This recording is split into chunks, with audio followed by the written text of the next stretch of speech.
After growing international pressure, India has now lifted the blanket ban on the export of hydroxychloroquine, which has been touted as a possible cure for COVID-19. The drug will now be exported on a case-by-case basis to foreign countries.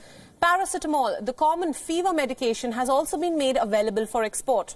Both these drugs will be exported based on the humanitarian situation in the respective countries, as well as India's domestic demand.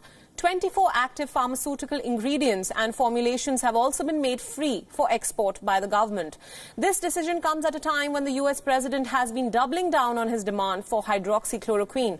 On Monday, Donald Trump threatened to retaliate against India if Prime Minister Narendra Modi decided against lifting the export curbs. I don't like that decision. I didn't hear that was his decision. I know that he stopped it for other countries. I spoke to him yesterday.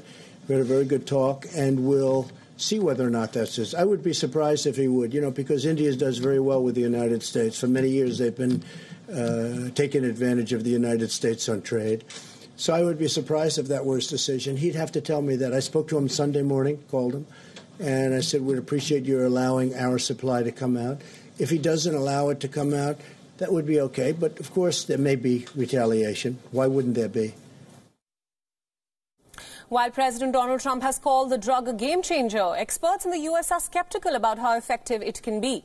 Nearly half of America's hydroxychloroquine supply comes from India, and the export ban had created a huge shortage in the U.S. market. Now India maintains that it has an adequate stockpile of the hydroxychloroquine tablets. The government has placed an order for 10 crore tablets with the top 2 manufacturers in the country. Also keep in mind that hydroxychloroquine is an approved treatment for COVID-19 in India, but it is still under trial in the US. Our correspondent Jagriti Dave gets us this report now from Washington. Listen in.